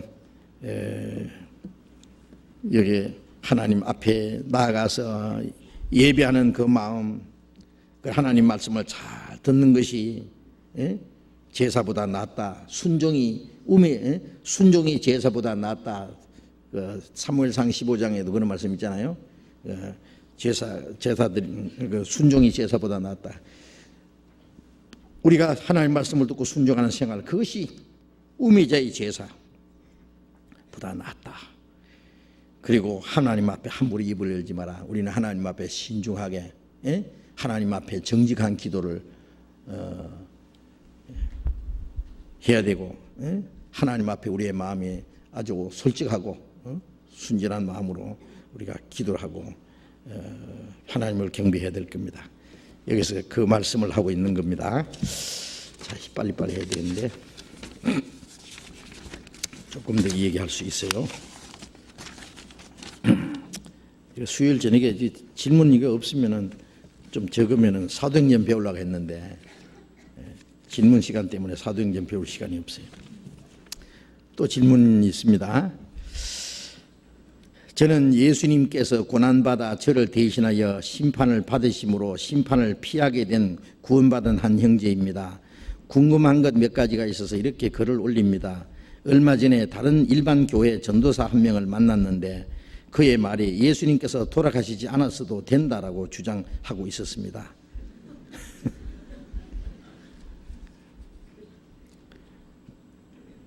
이 사람 전도사 맞아요? 돈전자 전도사 모양입니다. 그는 그 예로 고린도전서 2장 8절을 들었습니다. 고린도전서 2장 8절에 보면 예수님을 아는 지혜를 알았다면은 영광의 주를 십자가에 못 박지 않았으리라 했는데 첫 번 오시는 예수님은 고난을 받고 십자가에서 못 박게 우리 죄를 대속하시는 고난의 주님이신데 여기에서는 왜 영광의 주라고 하셨나요? 자, 우선 여기까지. 이스라엘 고린도전서 2장 8절에 이 지혜는 세상 관원이 하나도 알지 못했으니 만일 알았다면 영광의 주를 십자가에 못 박지 않았으리라. 이스라엘 백성들이 예수님을 십자가에 못 박은 것은 예수님이 그리스도인 줄 몰랐어요. 이스라엘 백성들은 그리스도를 기다리는데 무슨 그리스도를 기다렸느냐? 예? 구약 성경에 보면 두 가지 그리스도의 상이 있다 그러잖아요. 하나는 고난의 그리스도, 하나는 영광의 그리스도. 하나는 십자가 죽어서 우리 죄를 대속하심으로 영혼을 구원하실 그리스도. 하나는 만왕의 왕으로 오실 영광의 그리스도. 그런데 예수님은 첫 번 오셔서 고난을 받으시고 죽으심으로 영혼을 구원하시고 그리고 다시 오실 때 영광의 주님으로 오시죠. 만왕의 왕으로. 그리고 베드로전서 1장 11절에 구약시대 선지자들 속에 계신 그리스도의 영이 받으실 고난과 후에 얻으실 영광을 미리 증거했다. 그리스도께서 고난을 받으시고 영광을 받으실 것을 미리 증거했다 그랬어요. 그러면 예수님이 고난의 그리스도인 동시에 영광의 그리스도예요. 그렇죠? 고난의 그리스도인 동시에 영광의 그리스도예요. 예? 그리스도가 이런 고난을 받고 자기 영광에 들어가야 할 것이 아니냐 그랬어요. 그러니까 예수님은 고난의 그리스도인 동시에 영광의 그리스도예요. 맞아요. 예? 이스라엘 백성들은 영광의 그리스도를 기다렸어요. 그런데 예수님은 영광의 그리스도 맞아요. 그런데 그를 알지 못했기 때문에 죽였어요. 알았다면 영광의 주를 십자가에 못 박지 않았으리라. 예. 고난을 받으신 후에 영광을 받으시는데 고난의 주님인 동시에 영광의 주님도 되셔요. 예? 그런데 그들이 알지 못해서 죽였어요. 그리고 예수님께서 우리 대신 돌아가시지 않았다면 우리 죄가 용서되지 않았을 텐데. 그렇죠. 고린도전서에 왜 바울 사도는 이런 말씀을 기록했나요? 왜 기록했어요? 이스라엘 백성들이 몰라서 죽였다. 그거 왜 뭐 잘못됐어요? 참 무슨 소리인지 모르겠네. 그런데 예수님이 십자가에 못 돌아가시지 않았어도 된다고 주장하고 있습니다. 이 사람은요, 예수님이 십자가에 죽으시지 않으면 우리가 어떻게 구원받아요? 네. 한 사람도 구원 못 받아요. 아담 안에서 모든 죄인이죠. 의인은 하나도 없지요. 죄인이기 때문에 죄인은 하나님 앞에 심판받아 지옥 가는데 예수님은 죄인을 구원하러 오셨기 때문에 죄인이 구원받지. 죄인의 죄를 대신해서 십자가 죽으셨으니까 하나님은 공의로운 하나님이기 때문에 예수님 죽지 않고는 구원이 안 돼요.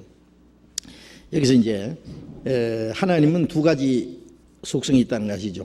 하나님은 공의의 하나님입니다. 이사야 31장에 보면 하나님은 공의의 하나님이라는 말씀이 있어요. 또 요한일서 4장 8절하고 16절에 보면 하나님은 사랑이시라는 말씀이 나와요. 하나님은 하나님은 죄를 도무지 용납하지 않는 분이에요. 죄는 그대로 심판하시는 분이에요. 그 하나님의 공의예요. 하나님은 사랑은 어떤 죄인도 멸망하는 것을 원하지 않고 다 구원해 주는 게 하나님의 사랑이에요. 그런데 이 공의와 사랑이 동시에 있거든요. 하나님은 만일 하나님은 사랑이 없고 공의뿐이라고 하면 한 사람도 구원 못 받아요. 하나님은 공의로 우리를 갚아주시면은요, 우리는 율법을 행할 수 없고 율법을 다 범했기 때문에 하나님의 공의로운 심판을 받아야 돼요. 한 사람도 구원 못 받아요. 만일 하나님은 공의가 없고 사랑뿐이라면은 예수님이 십자가를 죽을 필요 없이 하나님이 우리를 무조건 구원해 주시면 돼요. 하나님은 사랑의 하나님이라면, 공의가 없다면. 문제는 하나님은 공의도 있고 사랑도 있기 때문에 두 가지 어느 하나도 모순이 생기면 안 돼요. 하나님 공의 하나님이기 때문에 우리를 심판해 버리면 하나님의 사랑이 파기돼 버려요.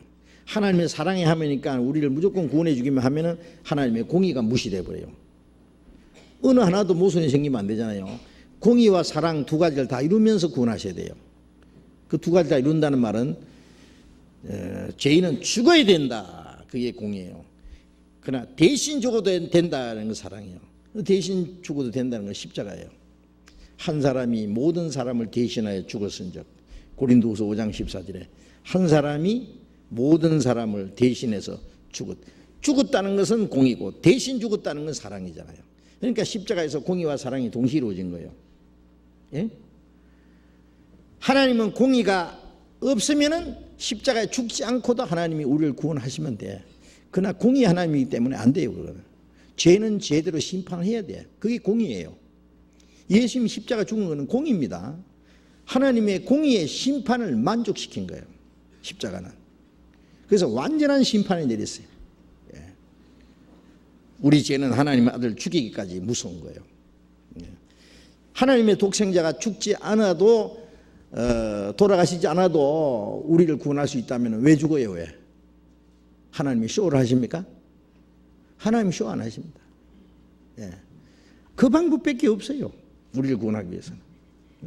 그럼 피할 수 없는 방법이에요. 그런데 이 사람이 이런 쓸데없는 소리를 해가지고 이 시간에 시간 뺏어 먹네. 그런데 그 바울 사도가 이스라엘 백성들이 그리스도를 배척함으로써 배척했고 그러므로 하나님 앞에 큰 죄를 지었잖아요. 그 이스라엘 백성들이 왜 죽였느냐? 죄목이 뭐냐? 몰라서 죽였다. 모르는 것이 최고의 죄입니다. 네, 모르는 것이. 그래서 호세아서에 이스라엘 백성들이 하나님이 이 백성이 지식이 없어로 망하는도다. 하나님을 아는 지식이 없어서 망하는 거예요. 모르는 게 죄입니다. 사도행전 3장을 봅시다. 사도행전 3장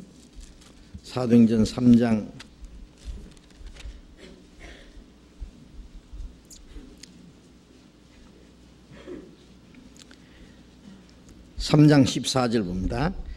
너희가 거룩하고 의로운 자를 부인하고 도리어 살인한 사람을 놓아 주기로 구하여 생명의 주를 죽였도다. 그러나 하나님이 죽은 자 가운데서 살리셨으니. 그 다음에 17절 같이 읽읍시다. 형제들아 너희가 알지 못하여서 그리하였으면 너희 관원들도 그리한 줄 아노라. 형제들아 너희가 알지 못하여서 그리하였다. 알지 못해서 생명의 주를 죽였다. 너희 관원들도 그리한 줄 아노라. 알지 못해서 그랬다. 그 알지 못했다고 해서 죄 없습니까? 사람 죽여놓고 나 사람 죽이는 게 죄인 줄 몰라서 죽였는데요. 그러면 돼요?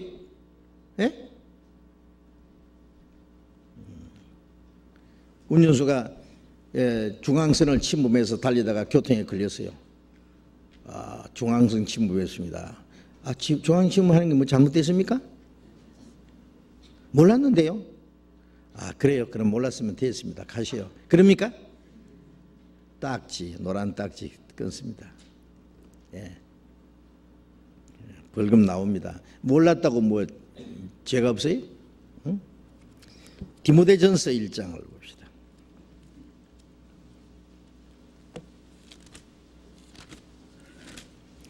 디모데전서 1장 13절 같이 읽읍시다. 내가 전에는 회방자요 핍박자요 포행자였으나 도리어 긍휼을 입은 것은 내가 믿지 아니할 때에 알지 못하고 행하였습니다. 자, 바울 사도 자신을 말합니다. 내가 전에는 회방자요, 교회를 회방하고 복음을 대적하고 핍박자요, 포행자이다. 아주 깡패요, 깡패. 예? 그러나 도리어 긍휼을 입은 것은 내가 믿지 아니할 때에 알지 못하고 행하였습니다. 하나님 용서해 주시죠. 받아주셨죠. 그래서 이스라엘 백성들이 알지 못했기 때문에 회개하면 용서해 줘요. 회개 안 하면은 그 죄는 그대로 있어요. 네. 이스라엘 백성들 회개하면 구원받잖아요. 알지 못하고 한 죄를. 그러나 이스라엘 백성들이 알지 못해서 그리스도를 죽였을 뿐 아니라 아직까지도 회개를 하지 않잖아요. 그러니까 1900년 동안 그토록 비참하게 형벌받은 거예요. 예? 두 번째 질문입니다. 비슷한 질문인데 마태복음 27장 25절 봅시다. 27장 마태복음 27장 25절 백성이 다 대답하여 가로되 그 피를 우리와 우리 자손에게 돌릴지어다 하거늘. 이 말씀 때문에 이스라엘 민족이 2000여 년간 환난을 당했다고 배웠는데 이스라엘 민족이 예수님을 죽여서 피를 흘리지 않았다면 우리가 나음을 잊지 못했을 텐데 어째서 그 일로 환난을 받았나요? 그러니까 이스라엘 사람들은 예수님을 죽임으로써 우리가 이제 구원을 받게 됐는데 이스라엘 사람들이 공노자 아니냐? 예? 그러면 가룟 유다도 공노자죠. 예? 예수님을 팔아버려서 죽도록 만들었으니까. 예. 어째서 그 일로 환난 받았느냐? 뭐라고 대답하면 좋을까요?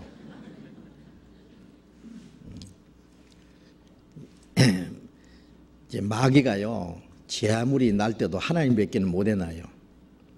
자, 한번 보세요. 마귀가 아담을 넘어뜨리지 않았으면은, 예? 아담이 마귀의 시험에 넘어지지 않았다면은 예수님이 오실 필요 있어요, 없어요? 예? 그러면 아담이 넘어진 게 좋아요, 안 좋아요? 예? 예? 안 좋아요? 그러면 예수님이 오지도 않고 우리 구원 못 받을 뻔 했는데. 예? 아담이 그 시험에 넘어져 자빠졌어요. 죄를 지었어요. 그거는 아주 큰 불행이었어요. 예. 그런데 아담은 오실자의 표상이라 로마서 5장에 한 사람이 순종치 않음으로 많은 사람이 죄인 되었어요. 그런데 한 사람이 순종하심으로 많은 사람이 의인이 됐어요. 그렇죠? 예. 아담이 넘어지지 않았으면은 예수님이 오실 필요 없어요. 예수님이 오시지 않았으면 우리가 구원받을 수 없어요. 우리 천국 갈 수 없어요. 그런데 그렇다고 해서 아담이 넘어지도록 하나님이 계획하셨느냐? 그건 아니에요. 예. 아담은 하나님이 주신 자유를 자기가 잘못 사용했어요. 완전한 자유입니다. 하나님이 사람을 로봇으로 만들지 않았어요. 순종할 수도 있고 불순종할 수 있는 완전한 자유입니다. 그게 자유는 완전한 거예요. 불순종할래야 할 수 없고 순종하도록만 만들었으면요, 로봇처럼 입력을 시켜가지고 아주 컴퓨터 입력시키듯이 그렇게 만들었으면 그거는 인격자가 아니에요. 완전한 자유. 천사도 완전한 자유입니다. 그러니까 천사가 불순종해서 타락했잖아요. 지금 천사도 타락할 수 있어요. 그러나 문제는 첫 번째 천사가 타락했기 때문에 그걸 다 보았기 때문에 나머지 천사들은 타락할 수가 없어요. 예?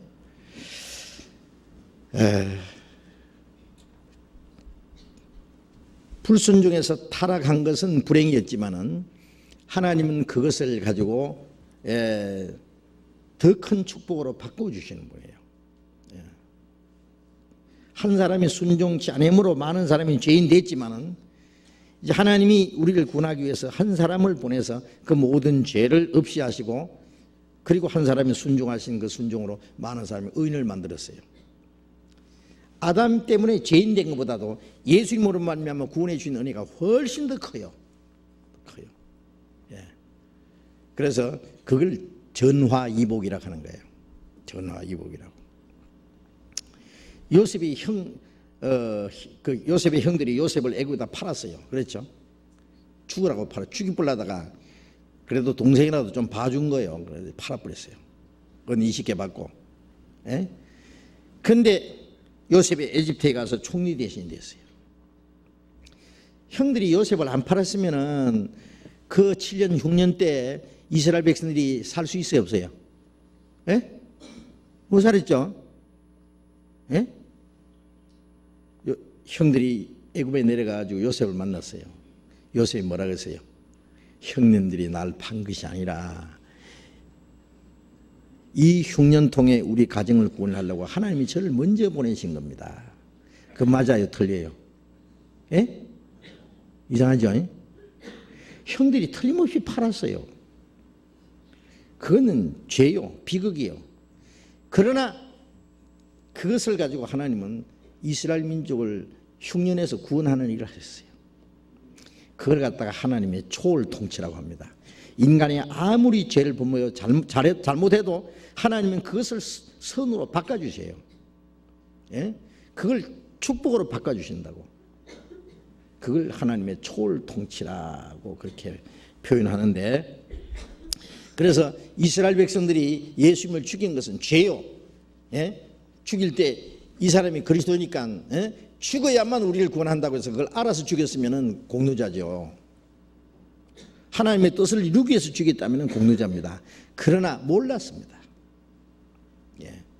구약성경에 그리스도에 오셔서 십자가 죽으실 것이 고난을 받으심으로 우리 영혼을 구원할 것이 자세히 기록되어 있지만은 그들의 욕심 때문에 그리스도의 눈이 가려워서 보지 못했어요. 가룟 유다도 예수님 은30에 팔았어요. 예수님이 그리스도인 줄 알고 내가 예수를 팔아야만 십자가에 못 박혀 죽는다, 그게 공로를 세우기 위해서 그랬다면은 가룟 유다가 상을 받아야 되지만은 가룟 유다도 자기 욕심 때문에 예수님을 팔았어요. 그렇기 때문에 그 죄를 회개하지도 않고 죽었어요. 죽을 때까지. 이스라엘 백성들도 마찬가지입니다. 알고 행하면 복이 있지만은 모르고 행한 것은 복이 없어요. 모르고 죄를 지은 것이 무슨 복이 있겠어요? 그래서 그들은 그들의 죄 때문에 형벌을 받는 거예요. 그건 그리스도를 배척한 죄예요. 지금 예수 믿지 않는 사람들 그리스도 배척하잖아요. 그러나 자기 땅에 오신 예수님을 영접하지 않았다. 자기 땅에 오면 자기 백성이 영접지 않았다. 그 말이나 지금 그리스도를 영접하지 않는, 구원받지 않는 거나 똑같은 거예요. 그 죄는 심판이 있습니다. 그래서 이렇게 말하는 사람은요, 그 하나님의 뜻을, 성경을 너무 모르고 하는 말입니다.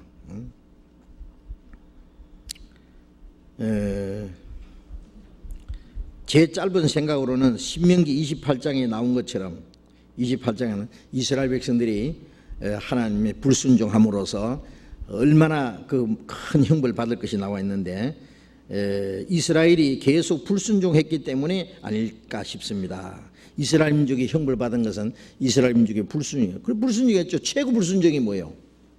그리스도를 배척한 게 불순종이에요. 예? 이스라엘 백성들이 우상 숭배하고 율법으로 범한 죄는 바벨론에 가서 70년 동안 포로 생활하고 왔어요. 그러나 그리스도를 배척한 그 죄는 약 2000년간 그 민족이 전 세계에 들어서 그토록 비참한 환난을 받았어요. 요한복음 3장 36절에 아들을 믿는 자는 영생이 있고 아들을 순종치 않는 자는 영생을 보지 못하고 도리어 하나님의 진노가 그 위에 머물러 있느니라. 아들을 믿는 자에게는 영생이 있고 아들을 순종치 않는 자는, 순종치 않는 게 뭐예요? 예? 예? 믿지 않는 게 순종치 않는 거예요. 예. 죽어가는 사람에게 약을 줬는데 먹으라고, 먹으면 낫는 약을 줬는데 먹는 게 순종이요. 안 먹고 죽으면 불순종이요. 그렇죠? 굶어 죽어가는 아들에게 엄마가 밥을 잔뜩 맛있는 밥을 했는데 나 안 먹어. 엄마가 그렇게 고생해 주신 밥을 내가 어떻게 먹어? 절대 안 먹을 거예요. 굶어 죽었어요. 그 순종이에요, 불순종이에요? 불순종이에요, 그게. 구원 받는 게 순종이에요. 선물을 주시면 받는 게 순종이에요. 안 받는 게 불순종이에요. 그래서 어떤 율법을 행한 그 불순종한 그 죄는 다 용서받지만은 이 불순종하는, 믿지 않는 불순종은 용서 못 받아요. 예. 그게 불순종입니다. 그게. 그다음에 마지막 질문입니다. 구약 시대에 보면 하나님이 이스라엘 편에 서서 이방인들을 계속 멸절하는 부분이 많은데 이방인들 입장에서 보면 억울할 텐데 그들도 하나님이 창조하신 사람인데 왜 그리 죽였을까요? 하나님은 이스라엘 하나님뿐만 아니라 이방인의 하나님이라고 하셨는데 왜 구약 시대에는 이방인들을 그렇게 죽였는지 알고 싶습니다. 그렇죠. 궁금하죠. 그래서 이제 어떤 사람 그 구약 성경 말이요. 그 여호수아서 같은 거 보면은 막 이스라엘 백성들이 가나안 땅에 들어와서 막 가나안 족속을 다 쫓아내고 죽여버리고 막 그다음에 그 열왕기상 같은 거 보면은요 막 아말렉 군대는 막 씨도 남기지 말고 다 죽여버렸잖아요. 그렇죠? 그래 어떤 사람 보면은요 이 여호수아서 보면은요 뭐 삼국지 같대요. 그 보면은 막 죽이고 싸우고 막 다 천멸하라 그러고 이스라엘만 하나님이 사랑하시고 이방인은 다 죽여버려 그러고. 구약 시대는요 한 가지 알아야 될 것은 구약 시대는 신약 시대의 신령한 역사의 하나의 그림자입니다. 예. 영적인 것의 그림자라는 말은 신약 시대에 이루어질 영적인 것을 구약의 그림 육신적으로 온 것으로 나타낸 거예요. 예. 신약 시대는 원수 사랑입니다. 원수 죽이면 안 되죠. 구약 시대는 원수 죽이는 거예요. 그냥. 예. 하나님을 대적하는 자는 죽여버리는 거예요. 예? 이스라엘 백성을 대항하는 자는 다 죽여버리는 거예요. 그게 뭐냐면은 신약 시대는 하나님을 대적하는 세력은 지금 영적인 세력이잖아요. 예, 마귀의 세력. 예, 마귀 세력을 하나님이 진멸하시는데 그래서 우리의 씨름은 싸움은 혈과 육에 대한 것이 아니요 정사와 권세와 이 세상의 주관자들과 하늘에 있는 악의 영들에 대합니다. 그런 말씀이 있는데 이 신령한 전쟁입니다. 이제 신약 시대는. 그래서 이스라엘을 대적하는 그 세력, 하나님을 대적하는 그 이방인의 세력은 하나님을 대적하고 진리를 대적하는 모든 악의 세력을 보여주는 거예요. 보여주는 거. 응? 그 악의 세력이 뭐예요? 마귀의 세력이고, 응? 또 이 세상의 모든 거짓과 악입니다. 그리고 이제 그 베드로전서 2장 11절에 보면은 영혼을 거스려 싸우는 육체의 정욕을 제어하라. 우리 속에 내 영혼과 싸우는 게 뭐예요? 내 육체예요, 육체. 그러니까 바울 사도가 육체를 쳐서 복종시킨다 그랬잖아요. 내 육체도 영혼과 싸우면은 육체를 치야 되는 거예요. 내 육신의 소욕을 죽이는 거예요. 예. 이스라엘 백성과 끈질기게 싸우던 아말렉 세력이 있어요. 이스라엘 민족이 광야에서 40년 갈 때 뒤에 처진 자, 약한 자를 숨어 있다가 약탈하고 죽이고 한 아말렉 군대예요. 그래서 그 사울왕 시대 때 하나님의 말이죠. 사무엘을 통해서 아말렉을 막 전멸시키라. 씨도 없애버리라 그래요. 이스라엘 백성들을 광야에서 행한 것을 생각하고 그게 아말렉 군대가 뭐냐면은 우리의 육신의 세력을 말해요. 육신의 세력. 영혼과 그제 싸우는 우리가 신앙적으로 약하면 육신이 영혼을 쳐요. 나를 세상으로 끌고 가려고 그래요. 자기 육신과의 싸움입니다. 옛 성품과의 싸움입니다. 보이지 않는 악의 세력과의 싸움입니다. 그 영적인 전쟁을 구약 시대에는 육신적인 것으로 보여준 거예요. 보여준 거. 그래서 이스라엘 역사는 2000년 아브라함 때부터 예수님 오실 때까지 2000년 이스라엘 역사는 예수님 때부터 주님 오실 때까지 2000년 교회의 역사 속에 영적인 것에 하나의 모형입니다. 전부. 그러니까 영적인 전쟁을 육신적으로 보여주셨다고 생각하면 돼요. 그걸 보여주기 위해서 그런 일들이 있었어요.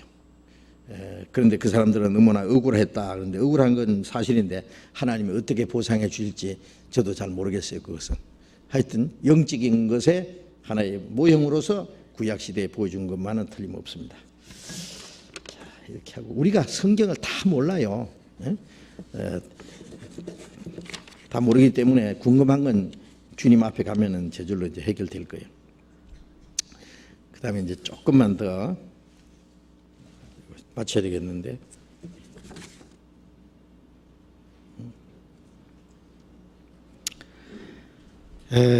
그러면은 짧은 거, 요건 조금 더 얘기해야 될 거니까 이거 다음에 긴 거하고 짧은 거 하나만 더.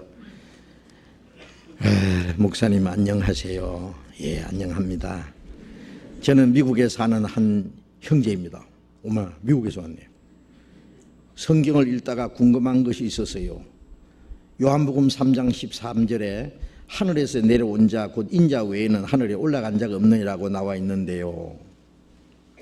요한복음 3장 13절에 예수님 말씀에 하늘에서 내려온 자 곧 인자 외에는 하늘에 올라간 자가 없느니라 그러셨거든요. 그런데 열왕기상 2장 11절에는 그들이 말을 주거니 받거니 하면서 길을 가는데 난데없이 불수레를 끌고 그들 사이로 나타나는 것이었다. 동시에 두 사람이 사이는 떨어지면서 엘리야는 회오리 바람 속에 휩싸여 하늘 올라갔다. 엘리야가 산채로 불병거 타고 하늘 올라갔다는 내용입니다. 그다음에 창세기 5장 24절에는 에녹이 하나님과 동행하더니 하나님이 그를 데려가심으로 세상이 있잖아요. 에녹이 또 산채로 올라갔죠. 그러면 이 성경의 구약 시대에 죽지 않고 살아서 올라간 사람이 두 사람 있잖아요. 예?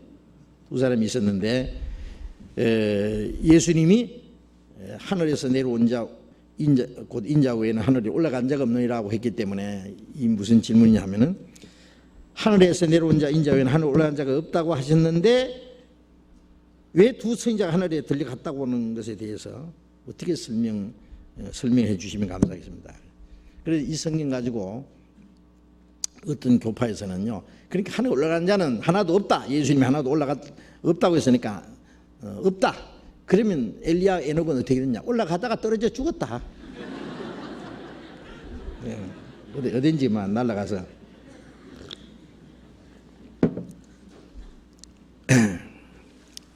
근데 그게 아니고요. 예수님이 이 말씀은 땅에 있다가 하늘에 올라간 자가 아무도 없다 그 말이 아니고 하늘에서 내려온 자 곧 인자 외에는 하늘에 올라간 자가 없나이다 이 말씀은 하늘에 있다가 내려와 온 사람은 나밖에 없다 그 말이에요. 예? 땅에 있다가 하늘에 올라간 자는 에녹도 있고 엘리야도 있고 그렇죠. 죽지 않고 올라간 사람이 있지만은 하늘에 있다가 내려온 사람은 예수님 말고 또 있어요 없어요? 예? 없죠. 그 말씀이요. 쉽잖아요. 왜 이 말씀이 있냐면은 하늘에 대한 이 얘기를 할 수 있는 분은 예수님밖에 안 계신다 그 말이에요. 내가 보고 들은 것을 너에게 말하되 우리의 증거를 우리의 보고 들은 것을 너에게 전하되 우리의 증거를 받는 이가 없다. 우리는 누구냐면 성부 성자 성신 삼위 하나님이에요. 응? 그 하늘에서 보고 들은 것을 예수님이 말씀하는 거예요. 그러니까 하늘에 있다가 내려온 나 외에 하늘에 이 얘기를 할 수 있는 사람은 없다. 그런 뜻입니다. 예? 아시겠어요? 다음에 이거 안 묻어도 되겠죠? 예? 또 이렇게 대답해놔도 나중에 또 묻는다고 똑같습니다. 예. 예. 자, 오늘 여기까지만 배우겠습니다. 기도하겠습니다. 자비로우신 우리 아버지 하나님, 때를 따라 우리에게 필요한 말씀을 주시고 신령한 비밀을 깨닫게 해주시는 주님 감사합니다. 우리에게 하나님을 아는 지식을 주시고 또 우리가 마땅히 어떻게 행할 일들을 날마다 가르쳐 주시옵소서. 구원받은 이후에 우리의 남은 삶이 진정 하나님을 기쁘시게 하고 하나님 아버지께만 영광을 돌릴 수 있도록 우리의 모든 삶을 다스려 주시고 인도해 주시옵소서.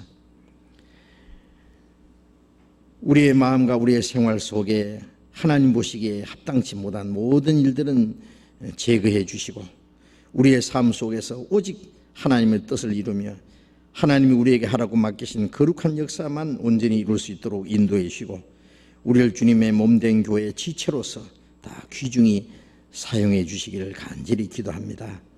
아직도 구원받지 못한 우리의 가족들, 우리의 이웃들, 우리 주변의 많은 잃어진 영혼들에게 우리에게 주신 영원한 생명과 소망을 전해주셔서 저들도 구원받게 하시고 우리에게 주신 이 영원한 소망을 저들도 함께 가질 수 있도록 인도해 주시옵소서. 우리의 나머지 삶 주님 앞에 가는 그날까지 우리의 발걸음을 온전히 주님이 주장하시고 지켜주시고 인도해 주시옵소서. 주 예수님 이름으로 기도드렸습니다. 아멘. 광고 말씀 없습니까? 예, 마치겠습니다. 조심해서 돌아가시기 바랍니다.